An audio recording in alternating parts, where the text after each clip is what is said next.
રૂમમાં અંધારું હોય અને દિવાલ પર લાગેલી એક નાનકડી પ્લાસ્ટિકની સ્વિચ આપણે પાડીએ એટલે તરત જ આખો રૂમ પ્રકાશથી ભરાઈ જાય છે. આ બહુ સામાન્ય લાગે છે, ખરું ને? ઉપર છત પર પંખો ફરવા લાગે, આપણે રોજ આ કરીએ છીએ. હા, બિલકુલ. આપણે રોજિંદા જીવનમાં આ એટલી વાર કરીએ છીએ કે ભાગ્યે જ એના પર આપણું ધ્યાન જાય છે. તે આપણી આદત બની ગઈ છે. બરાબર. પણ મેં આજના સ્ત્રોતો વાંચ્યા ત્યારે હું વિચારતી હતી કે જો થોડો વિચાર કરીએ તો આખી ઇમારતને સેકન્ડોમાં સળગાવી દેવાની તાકાત ધરાવતી એક ભયંકર ઊર્જા આ દિવાલોની પાછળ દોડી રહી છે. સાચી વાત છે. અને છતાં પણ આપણે નાનકડી પ્લાસ્ટિકની સ્વિચ પર પૂરો ભરોસો મૂકીએ છીએ. મોટાભાગના લોકો માટે ઘરનું ઇલેક્ટ્રિકલ વાયરિંગ એક બહુ જ ગૂંચવણભર્યો અને અદૃશ્ય વિષય છે. દિવાલો પાછળ ખરેખર શું ચાલી રહ્યું છે તેની કોઈને કંઈ ખબર નથી હોતી. અને જુઓ, એ અદૃશ્ય હોવું જ સૌથી મોટો ડર ઊભો કરે છે. વીજળી એક એવી શક્તિ છે જે દેખાતી નથી. તેને માત્ર અનુભવી શકાય છે. માનવ સ્વભાવ છે કે જે વસ્તુ દેખાતી નથી અને છતાં શક્તિશાળી છે તેનાથી ડર લાગે. એકદમ સાચું. પણ આજના આ ડીપ ડાઇવનો મુખ્ય ઉદ્દેશ્ય બરાબર એ જ છે. આપણે આ અદૃશ્ય ડરને દૂર કરવો છે. આપણી પાસે કેટલાક એવા સ્ત્રોત અને માહિતી છે જે ઘરની વીજળી અને વાયરિંગના સિદ્ધાંતોને એકદમ પાયાથી સમજાવે છે. હા, અને અહીં આપણે વીજળીને કોઈ જટિલ એન્જિનિયરિંગના પાઠ્યપુસ્તકમાંથી નથી સમજવાની. આપણે તેને એક બહુ જ સામાન્ય અને તાર્કિક સિસ્ટમ તરીકે જોઈશું. તો ચાલો આને વિસ્તારથી સમજીએ. જો મારે વીજળીના આ અદૃશ્ય પ્રવાહને મારા મગજમાં જોવો હોય તો તેની કલ્પના કેવી રીતે કરી શકાય? જુઓ, આ માટે એક બહુ જ પ્રચલિત અને સરળ ઉદાહરણ છે. વીજળીને સમજવા માટે એને એક નદી અથવા પાણીના પ્રવાહ તરીકે કલ્પી શકાય. અચ્છા, એટલે વીજળી એટલે પાણીનો પ્રવાહ? બિલકુલ. ઇલેક્ટ્રિક કરન્ટ એ બીજું કંઈ નહીં પણ વહેતું પાણી છે. અને જે વાયરમાંથી તે પસાર થાય છે તે વાયરને પાણી વહેવા માટેની નળી કે પાઇપ સમજી શકાય. ઓહો, આ કલ્પના ખરેખર મગજમાં એક સ્પષ્ટ ચિત્ર ઊભું કરે છે. કરન્ટ એટલે પાણી અને વાયર એટલે નળી. જેમ નળીમાં પાણી વહે છે તેમ વાયરમાં કરન્ટ વહે છે. પણ અહીં મને એક પ્રશ્ન થાય છે. જો આ નળીમાં પાણીનો પ્રવાહ અચાનક ખૂબ જ વધી જાય તો શું થાય? મારો મતલબ છે કે જો પાણીનું દબાણ વધે તો નળી ફાટી જવાની અણી પર આવી જાય. વીજળીના કિસ્સામાં શું થાય? શું વાયર ફાટી જાય? અરે ના, વાયર ફાટતો નથી, પણ તે ભયંકર રીતે ગરમ થઈ જાય છે. જ્યારે વાયરમાં તેની ક્ષમતા કરતાં વધારે કરંટ પસાર થાય ત્યારે અંદર ઘર્ષણ વધે છે. એટલે ઘર્ષણ ગરમીમાં બદલાઈ જાય છે. હા, અને જો આ પ્રવાહને રોકવામાં ના આવે તો વાયરની ઉપરનું જે પ્લાસ્ટિકનું પડ હોય છે તે પીગળી જાય છે અને વાયર સળગી ઉઠે છે. ઘરની આડના મોટા ભાગના કિસ્સાઓ આ જ કારણે થતા હોય છે. બાપ રે! એટલે આ પ્રવાહને કંટ્રોલ કરવો એ સૌથી અગત્યની બાબત છે. બરાબર. અને અહીં જ એમસીબી એટલે કે મિનિએચર સર્કિટ બ્રેકરની ભૂમિકા આવે છે. પાણીની કલ્પનામાં આગળ વધીએ તો આ એમસીબી એ નળીની વચ્ચે મૂકેલા એક ઓટોમેટિક ગેટ જેવું કામ કરે છે. Automatic gate? એટલે તે જાતે જ બંધ થઈ જાય? હા, જુઓ, સામાન્ય સ્થિતિમાં આ ગેટ ખુલ્લો રહે છે અને વીજળીરૂપી પાણીને શાંતિથી વહેવા દે છે. પણ જેવો પ્રવાહ ખતરનાક સ્તરે પહોંચે, આ ગેટ આપમેળે જ બંધ થઈ જાય છે, જેથી કોઈ મોટું નુકસાન ન થાય. પણ આ એમસીબીને ખબર કેવી રીતે પડે છે કે પ્રવાહ વધી ગયો છે? મારું કહેવું છે કે શું તેની અંદર કોઈ નાનકડું કમ્પ્યુટર હોય છે જે માપ્યા કરે છે? ના ના, અહીં સૌથી રસપ્રદ બાબત એ છે કે કેવી રીતે એક નાનકડી સ્વિચ મોટા અકસ્માતોને રોકે છે અને તેમાં કોઈ જટિલ ઇલેક્ટ્રોનિક્સ કે કમ્પ્યુટર નથી હોતું. શું વાત કરો છો? તો પછી તે કામ કઈ રીતે કરે છે? તે શુદ્ધ અને સરળ ભૌતિક વિજ્ઞાન પર કામ કરે છે. એમસીબી મુખ્યત્વે બે રીતે ટ્રીપ થાય છે, એટલે કે બંધ થાય છે. અચ્છા, કઈ બે રીતો? પહેલી રીત ગરમીની છે.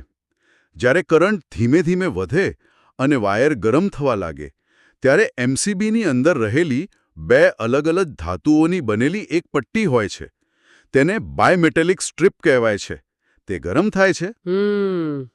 એટલે કરંટ વધે તો પટ્ટી ગરમ થાય. બિલકુલ.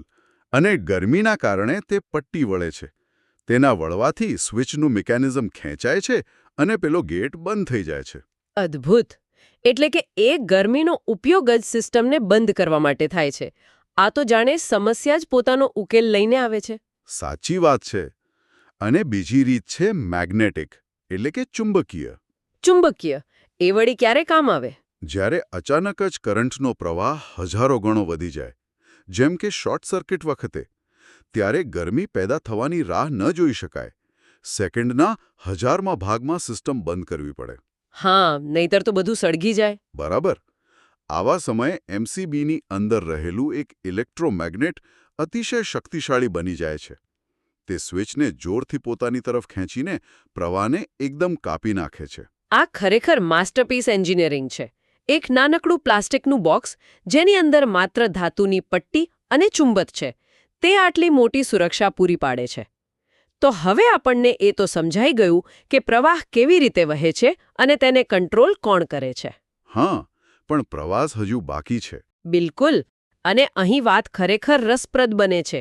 આ વીજળી આપણા ઘરના ઉપકરણો સુધી પહોંચે છે કયા રસ્તે? તેનો લાખો પ્રવાસ કેવો હોય છે? જુઓ, આ પ્રવાસ ખૂબ જ ક્રમબદ્ધ છે અને તેમાં ઘણા સુરક્ષાના પળર આવેલા છે. સૌથી પહેલા ઘરની બહાર આવેલા વીજળીના થાંભલા એટલે કે પોલ પરથી મેઇન કેબલ આવે છે. હા, એટલે શેરીના થાંભલેથી સીધું આપણા ઘરમાં? હા, અને ત્યાંથી તે સૌથી પહેલા આપણા ઘરના મીટરમાં પ્રવેશે છે. એટલે મીટર એ જાણે હાઈવેની સફર પર આવતું પહેલું ટોલ નાકું છે, જ્યાં કોઈ સુરક્ષા નથી હોતી. બસ માત્ર એ માપવામાં આવે છે કે કેટલી વીજળી અંદર ગઈ, જેથી મહિનાના અંતે આપણે બિલ ભરી શકીએ. એકદમ સાચું. મીટર માત્ર ગણતરી કરે છે. મીટરમાંથી બહાર નીકળ્યા પછી વીજળી મેઇન એમસીબીમાં જાય છે. અચ્છા, એટલે ત્યાંથી ખરું કંટ્રોલ શરૂ થાય. હા, મેઇન એમસીબી પછી તે આરસીસીબી નામક એક વિશેષ ઉપકરણમાં જાય છે અને ત્યારબાદ તે ડીબી બોક્સમાં એટલે કે ડિસ્ટ્રીબ્યુશન બોર્ડમાં રહેલી અલગ અલગ નાની એમસીબીમાં વહેંચાય છે. અને છેલ્લે રૂમની સ્વિચમાં, ખરું ને? બિલકુલ. ત્યાંથી તે રૂમના સ્વિચબોર્ડમાં જાય છે અને આપણે સ્વિચ પાડીએ ત્યારે પંખા કે લાઇટ સુધી પહોંચે છે. આમાં જે ડીબી બોક્સ છે ને, તેને હું આખી સિસ્ટમનું મુખ્ય હેડક્વાર્ટર ગણું છું. ઘરની અંદર જેટલી પણ નાની એમસીબી હોય છે, તે બધી આ એક જ બોક્સમાં ભેગી ગોઠવાયેલી હોય છે. સાચી વાત છે. એ બોક્સ બહુ જ મહત્વનું છે. પણ મારો પ્રશ્ન એ છે કે આટલા બધા પડણની જરૂર શું છે? મેઇન એમસીબી, પછી પાછી નાની એમસીબી, પછી રૂમની સ્વિચ. શું એક જ મોટી સ્વિચથી કામ ન ચાલે? જુઓ, જો આપણે આને મોટા ચિત્ર સાથે જોડીએ તો સમજાશે કે આ એક સ્તરીય સુરક્ષા વ્યવસ્થા છે, જેને લેયર્ડ સિક્યોરિટી સિસ્ટમ કહેવાય છે. લેયર્ડ સિક્યોરિટી એ કેવી રીતે? કલ્પના કરો કે ઘરમાં માત્ર એક જ મેઇન એમસીબી છે. હવે રાત્રે તમારા બેડરૂમના પંખામાં કોઈ ખામી સર્જાય અને શોર્ટ સર્કિટ થાય. જો એક જ એમસીબી હોય તો તે ટ્રિપ થઈ જશે અને આખા ઘરમાં અંધારું થઈ જશે. રસોડાનું ફ્રિજ પણ બંધ થઈ જશે. ઓહો, અચ્છા. એટલે આખી સિસ્ટમને અલગ અલગ ઝોનમાં વહેંચી દેવામાં આવે છે, જેથી એક રૂમનો પ્રોબ્લેમ આખા ઘરને હેરાન ન કરે. બિલકુલ. ડીબી બોક્સમાંથી ઘરના અલગ અલગ ભાગો માટે અલગ અલગ એમસીબી આપવામાં આવે છે. જેથી બેડરૂમમાં ફોલ્ટ થાય તો માત્ર બેડરૂમની જ એમસીબી પડે. બાકીના આખા ઘરની વીજળી ચાલુ રહે. અને જો આખા ઘરનું રિપેરિંગ કરવું હોય તો પેલી મેઇન એમસીબી બંધ કરી શકાય? બરાબર. દરેક સ્તર પર નિયંત્રણ અને સુરક્ષા વહેંચાયેલી હોવાથી ખામીને શોધવી અને તેને ઠીક કરવી સરળ બને છે. આ ખરેખર બહુ જ લોજિકલ ડિઝાઇન છે. હવે આપણે સુરક્ષાની વાત કરી રહ્યા છીએ, તો વાસ્તવિક ખતરા કયા છે અને તે શા માટે ઊભા થાય છે તેની થોડી વાત કરીએ. સામાન્ય રીતે બે શબ્દો બહુ સાંભળવા મળે છે: ઓવરલોડ અને શોર્ટ સર્કિટ. હા, અને આ બંને બિલકુલ અલગ અલગ પ્રકારની ખામીઓ છે. ઓવરલોડ એટલે કે જરૂરિયાત કરતાં વધારે ભાર. એટલે કે લોડ વધી જવો. હા. ધારો કે એક નાની ક્ષમતાવાળા વાયર પર એસી અને ગીઝર બંને એકસાથે જોડી દેવામાં આવે. વાયરની ક્ષમતા 10 એમ્પિયરની હોય અને આપણે 20 એમ્પિયર ખેંચવાનો પ્રયાસ કરીએ તો પાણીની નળીમાં વધુ પડતા પ્રવાહવાળી સ્થિતિ સર્જાય. અને આપણે પહેલા વાત કરી તેમ વાયર ધીમે ધીમે ગરમ થાય. બરાબર. અહીં પેલી ગરમીથી વળતી બાયમેટાલિક પટ્ટી કામ આવે છે અને એમસીબી ટ્રિપ થઈ જાય છે. સમજાયું. અને શોર્ટ સર્કિટ, આ શબ્દ તો જાણે બધી જ ઇલેક્ટ્રિક સમસ્યાઓ માટે સામાન્ય રીતે વપરાતો થઈ ગયો છે. કંઈ પણ થાય લોકો કહેશે કે શોર્ટ સર્કિટ થઈ ગયું. હા, પણ ટેકનિકલી તે અલગ છે. શોર્ટ સર્કિટ સમજવા માટે વાયરોના પ્રકાર અને તેના કલર કોડિંગ વિશે સમજવું જરૂરી છે. વાયરોના કલર લાલ, કાળો અને લીલો, ખરું ને? બિલકુલ. વાયર મુખ્યત્વે 3 પ્રકારના હોય છે.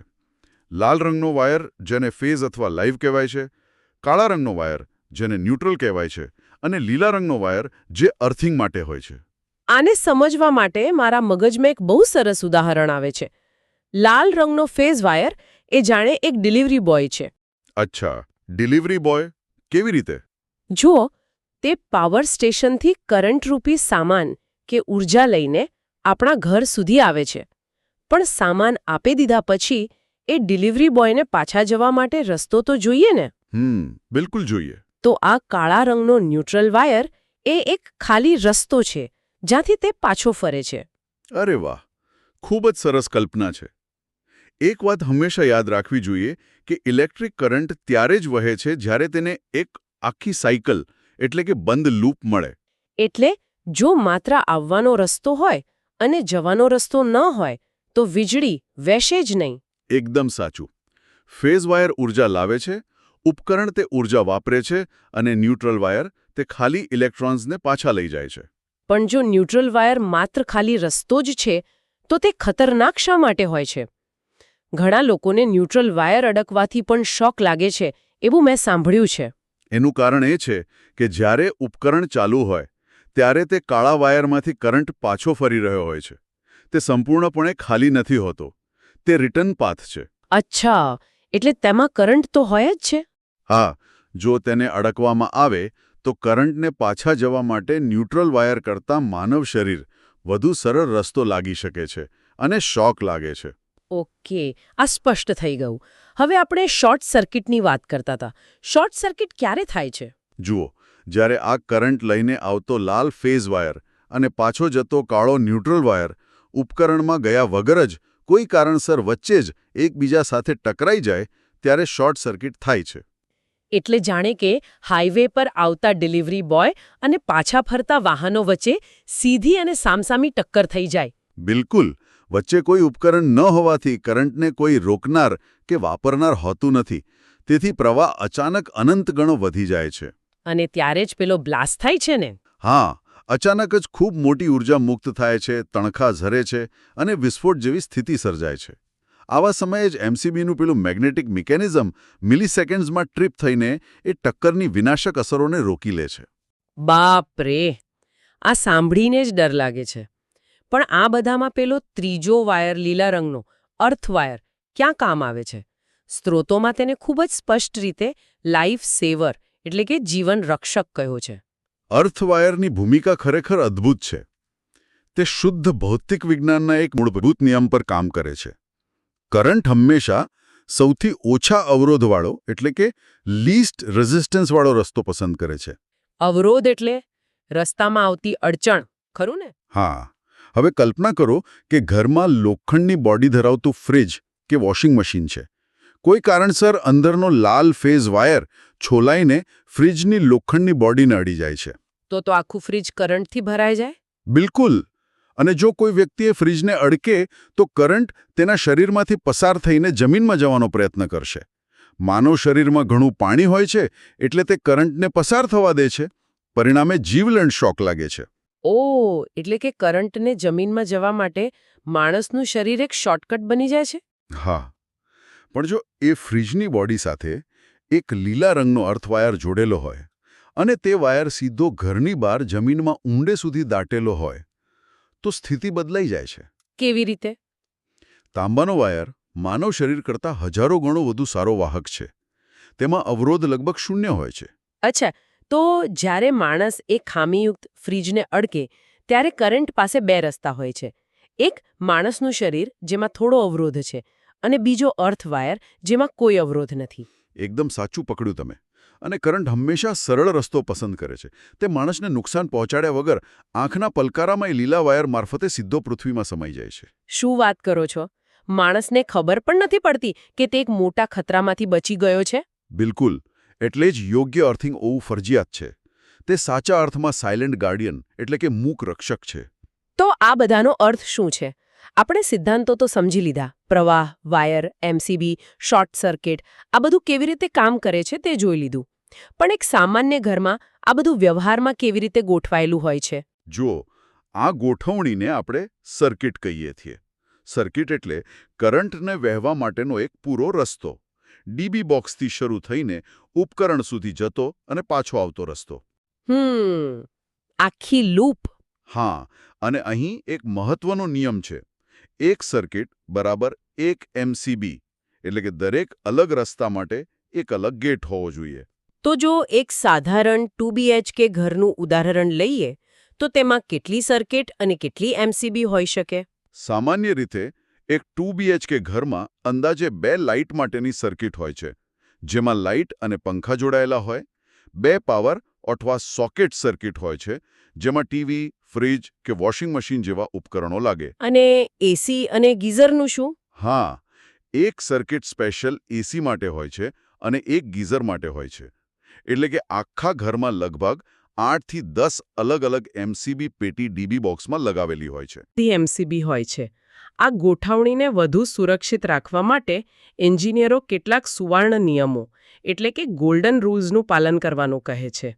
પહેલો નિયમ એ છે કે ભારે ઉપકરણો એટલે કે હેવી અપ્લાયન્સ માટે અલગ એમસીબી હોવી જોઈએ. હા, કારણ કે એસી કે ગીઝર જેવા મશીનો ખૂબ વધારે વીજળી ખેંચે છે. જો તેમને સામાન્ય લાઇટ કે પંખાની લાઇન સાથે જોડી દેવામાં આવે તો તે પાઇપમાં વધુ પડતા પાણીવાળી સ્થિતિ ઊભી કરે. અને સામાન્ય વાયર એટલો લોડ સહન ન કરી શકે અને પીગળી જાય. તેથી ભારે ઉપકરણો માટે જાડા વાયર અને અલગ એમસીબીની જરૂર પડે છે. એકદમ સાચું. આના પરથી મને બીજો સુવર્ણ નિયમ યાદ આવે છે. પાતળા વાયર માટે નાની એમસીબી વાપરવી. પણ અહીં મારો એક સવાલ છે. હા, પૂછો ને.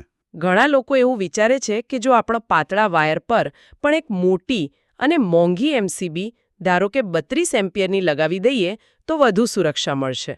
મોટી સ્વિચ એટલે વધુ સુરક્ષા. એવું સામાન્ય લોજિક લોકો વાપરે છે. આમાં નુકસાન શું છે? જો આ એક મહત્વપૂર્ણ પ્રશ્ન ઊભો કરે છે. અને આ એક બહુ જ મોટી અને જીવલેણ ગેરસમજ છે. આ નિયમ પાછળનું તર્ક સમજવું ખૂબ જરૂરી છે. એવું શા માટે? કારણ કે એમસીબીનું મુખ્ય કામ ઉપકરણને બચાવવાનું નથી, પણ દિવાલમાં રહેલા વાયરને બચાવવાનું છે. અચ્છા, એટલે કે એમસીબી વાયરનું રક્ષણ કરે છે. આ તો નવી જ વાત જાણવા મળી. હા, ધારો કે દિવાલમાં એક પાતળો વાયર નાખેલો છે જે મહત્તમ 15 એમ્પિયર કરંટ સહન કરી શકે છે. જો તમે તેના પર 32 એમ્પિયરની મોટી એમસીબી લગાવી દો તો શું થશે? શું થશે? જ્યારે ઓવરલોડ થશે અને કરંટ 20 એમ્પિયર પર પહોંચશે ત્યારે પાતળો વાયર ગરમ થઈને પીગળવા લાગશે અને આગ લાગવાની શરૂઆત થઈ જશે. પણ પેલી મોટી એમસીબી શું વિચારશે? તે તો 32 એમ્પિયરની છે. ઓહ, એટલે તે 32 એમ્પિયર કરંટ થાય ત્યાં સુધી ટ્રીપ જ નહીં થાય? બિલકુલ. તે શાંતિથી રાહ જોશે અને તે દરમિયાન ઘર સળગી જશે. બાપરે, આ તો રક્ષક જ ભક્ષક બની જવા જેવી વાત છે. એટલા માટે જ વાયર જેટલો લોડ સહન કરી શકે, એમસીબીની ક્ષમતા હંમેશા તેના કરતાં સહેજ ઓછી હોવી જોઈએ. જો વાયર 15 એમ્પિયરનો હોય તો એમસીબી 10 કે 15 એમ્પિયરની જ હોવી જોઈએ. જેથી વાયર ગરમ થાય તે પહેલાં જ એમસીબી ટ્રીપ થઈ જાય અને પાવર કાપી નાખે. બંનેનું સંતુલન હોવું અત્યંત જરૂરી છે. એકદમ બરાબર. સમજાયું. આ એક એવો કોન્સેપ્ટ છે જે મોટાભાગના લોકો જાણતા નથી હોતા. અને હવે છેલ્લા સુવર્ણ નિયમ તરફ આગળ વધીએ, જે ખાસ કરીને બાથરૂમ અને રસોડા જેવા વિસ્તારો માટે છે. હા, ભીના વિસ્તારો માટે. આવા વિસ્તારોમાં આરસીસીબી નામનું ડિવાઇસ લગાવવું જરૂરી છે. બાથરૂમમાં પાણી અને વીજળીનો સીધો સંપર્ક થવાની શક્યતા સૌથી વધુ હોય છે. પણ આપણે એમસીબીની આટલી બધી વાત કરી તો પછી આ આરસીસીબી વળી શું નવું છે? શું એમસીબી પૂરતી નથી? જુઓ, એમસીબી ઓવરલોડ અને શોર્ટ સર્કિટથી બચાવે છે, પણ તે માણસને કરંટ લાગવાથી સીધી રીતે નથી બચાવી શકતી. એવું કેમ? માણસને શોક લાગે ત્યારે કરંટ બહુ મામૂલી માત્રામાં લીક થતો હોય છે, જેને એમસીબી પકડી શકતી નથી. અહીં આરસીસીબી એટલે કે રેસિડ્યુઅલ કરંટ સર્કિટ બ્રેકર કામ આવે છે. તે એક ત્રાજવા જેવું કામ કરે છે? ત્રાજવું એટલે વજન માપે એમ? હા, પણ વજનની જગ્યાએ તે કરંટ માપે છે. આરસીસીબી લાલ ફેઝ વાયરમાંથી અંદર જતા કરંટ અને કાળા ન્યુટ્રલ વાયરમાંથી બહાર આવતા કરંટનું સતત માપ રાખે છે. એટલે આવરો અને જાવરો સરખો હોવો જોઈએ. બિલકુલ. જો ફેઝ વાયરમાંથી 5 એમ્પિયર કરંટ અંદર જાય તો ન્યુટ્રલમાંથી બરાબર 5 એમ્પિયર કરંટ જ પાછો આવવો જોઈએ. 1 મિલી એમ્પિયરનો પણ ફરક ન હોવો જોઈએ. અને જો ફરક હોય તો? જો અંદર 5 એમ્પિયર જાય અને પાછો 4.99 એમ્પિયર જ આવે તો આરસીસીબી તરત જ સમજી જાય છે કે 0.01 એમ્પિયર કરંટ ક્યાંક બીજે જઈ રહ્યો છે. અચ્છા, કદાચ કોઈ વાયર કપાયેલો છે અથવા બાથરૂમમાં ગીઝર ચાલુ કરતી વખતે પાણી દ્વારા કોઈ માણસના શરીરમાં તે કરંટ લીક થઈ રહ્યો છે. હા, અને આ મામૂલી તફાવત નોંધાતા જ સેકન્ડના 1000મા ભાગમાં આરસીસીબી આખો પાવર કટ કરી નાખે છે. તે માણસનો જીવ બચાવી લે છે. આ ખરેખર અવિશ્વસનીય છે. એક મશીન આવો નાનકડો તફાવત પણ પકડી શકે છે અને માણસનો જીવ બચાવી શકે છે. આ બધા સિદ્ધાંતો અને નિયમો ભેગા મળીને ખરેખર આપણા ઘરને એક સુરક્ષિત કિલ્લો બનાવે છે. હા, આજ તો એન્જિનિયરિંગની સુંદરતા છે. તે જટિલ લાગે છે, પણ જો તેને ટુકડાઓમાં વહેંચીને સમજવામાં આવે તો તે સંપૂર્ણપણે તાર્કિક છે.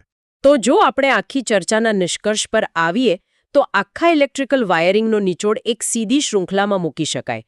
પોલ પરથી આવતો કરંટ મીટર ગણે છે. બરાબર.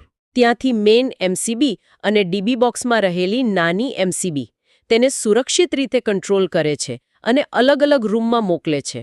સ્વિચ તે પ્રવાહને આગળ જવા દે છે કે રોકે છે અને છેલ્લે ઉપકરણ તે ઊર્જાનો ઉપયોગ કરીને આપણું કામ સરળ બનાવે છે. બિલકુલ. અને આ વ્યવસ્થાને સમજવી માત્ર જ્ઞાન મેળવવા પૂરતી મર્યાદિત નથી. આ સમજણ સુરક્ષા માટે છે. જ્યારે આપણે જાણીએ છીએ કે કયો ગેટ શું કામ કરે છે, ત્યારે ખામી સર્જાય તો ગભરાટ નથી થતો. સાચી વાત છે. અને આજના આ ડીપ ડાઇવ પછી લોકોનો વીજળી વિશેનો દૃષ્ટિકોણ ચોક્કસપણે બદલાઈ જશે. હવે પછી જ્યારે પણ રૂમની સ્વિચ ચાલુ કરવામાં આવશે ત્યારે માત્ર એક પ્લાસ્ટિકનું બટન અને અજવાળું નહીં દેખાય. હા, મનમાં એક આખું ચિત્ર ઊભું થશે કે કેવી રીતે દિવાલોની પાછળ લાલ ફેઝ વાયરમાંથી ઊર્જા દોડી રહી છે, કાળા ન્યુટ્રલ વાયરમાંથી પાછી ફરી રહી છે અને કેવી રીતે પેલો લીલો અર્થ વાયર એક મૂક રક્ષકની જેમ સતત સુરક્ષા આપી રહ્યો છે. અને પેલું ડીબી બોક્સ કોઈ રહસ્યમય ડબ્બો નહીં પણ આખા ઘરનું એક પરફેક્ટ કંટ્રોલ રૂમ લાગશે. બિલકુલ. આ કોઈ જાદુ નથી. આ શુદ્ધ વિજ્ઞાન અને તર્ક છે. હવે જ્યારે પણ તમે ઘરના ડીબી બોક્સ પાસેથી પસાર થશો ત્યારે તેને ખોલ્યા વગર જ અંદરના મિકેનિઝમને, તે બાયમેટાલિક પટ્ટીઓને અને એ ત્રાજવા જેવી આરસીસીબીને મનોમન અનુભવી શકશો. ખરેખર આ એક અદ્ભુત અનુભવ છે. આપણી આસપાસ રોજિંદી ટેકનોલોજી કેટલી અદ્ભુત રીતે કામ કરે છે તે સમજવું એ ખરેખર એક રોમાંચક બાબત છે. આ સાથે જ આજની આ ચર્ચા અહીં પૂર્ણ કરીએ છીએ. આશા છે કે આ માહિતી દિવાલો પાછળના અદૃશ્ય વિજ્ઞાનને સમજવામાં મદદરૂપ થશે. ફરી મળીશું આવા જ કોઈ રસપ્રદ વિષય સાથે.